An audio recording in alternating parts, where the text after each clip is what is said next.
Student, अब हम first chapter पढ़ रहे थे। फर्स्ट चैप्टर में अब हम पढ़ेंगे प्रेमचंद जी का जीवन परिचय, जिन्होंने दो बैलों की कथा लिखी थी। तो आज हम उनके बारे में जानकारी हासिल करेंगे। उससे पहले भी आपने जानकारी प्रेमचंद के बारे में आपको नहीं होगी, तो आज हम प्रेमचंद जी के बारे में जानकारी हासिल करेंगे। ये प्रेमचंद जो है सबसे अच्छे उपन्यासकार भी हैं और इन्होंने गोदान, गबन जैसे उपन्यास भी लिखे और इन्होंने बहुत सारी कहानियाँ लिखी। ये चर्चित लेखक हैं। और अब देखिए, अब इनके बारे में आज इनका जीवन परिचय हम पढ़ते हैं। प्रेमचंद का जन्म, अंडरलाइन कर लीजिए, प्रेमचंद का जन्म सन 1880 में बनारस के लम्ही गांव में हुआ था।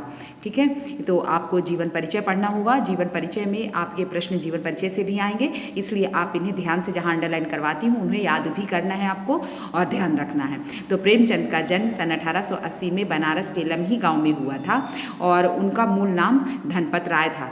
उनका, मुंशी प्रेमचंद जी का मूल नाम क्या था? धनपत राय था। प्रेमचंद का बचपन अभावों में बीता था और शिक्षा बीए तक ही हो पाई थी। उन्होंने शिक्षा विभाग में नौकरी की, परंतु असहयोग आंदोलन में सक्रिय भाग लेने के लिए सरकारी नौकरी से उन्हें त्यागपत्र दे दिया और लेखन कार्य के प्रति पूरी तरह समर्पित हो गए। उन्होंने सरकारी नौकरी छोड़ दी और उसके बाद उन्होंने लेखन कार्य प्रारंभ कर दिया और सन 1936 में इस महान कथाकार का देहांत हो गया। अंडरलाइन कर लीजिए, महान कथाकार का देहांत हो गया। प्रेमचंद की कहानियाँ कौन कौन सी हैं? प्रेमचंद की कहानियाँ मानसरोवर के 8 भागों में संकलित है।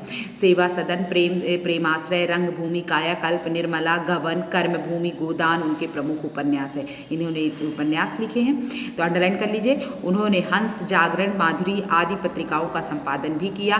कथा साहित्य के अतिरिक्त प्रेमचंद ने निबंध एवं अन्य प्रकार का गद्य लेखन भी प्रचुर मात्रा में किया।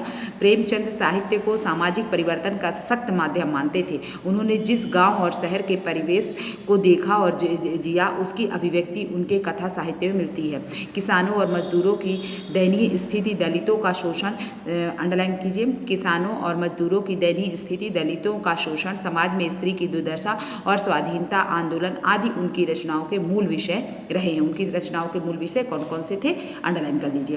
प्रेमचंद के कथा साहित्य का संसार बहुत व्यापक है। उसमें मनुष्य ही नहीं, पशु पक्षियों को भी अद्भुत आत्मीयता मिली है। देखिए, देवैलों की कथा में हमने यही जाना कि किस तरह पशु पक्षियों के बारे में भी उन्होंने किस तरह आत्मीयता दिखाई है। बड़ी से बड़ी बात को सरल भाषा में सीधे और संक्षेप में कहना प्रेमचंद के लेखन की प्रमुख विशेषता रही है। प्रेमचंद के लेखन की प्रमुख विशेषता रही है, अंडरलाइन कर लीजिए। और विशेषता है उनकी भाषा सरल, सजीव एवं मुहावरेदार है तथा उन्होंने लोक प्रचलित शब्दों का प्रयोग कुशलतापूर्वक किया है। ठीक है, जो समझ में आया कि प्रेमचंद का जन्म जो है कहाँ हुआ? लम्ही गांव में हुआ, सन 1880 में हुआ और उनका मूल नाम धनपत राय था।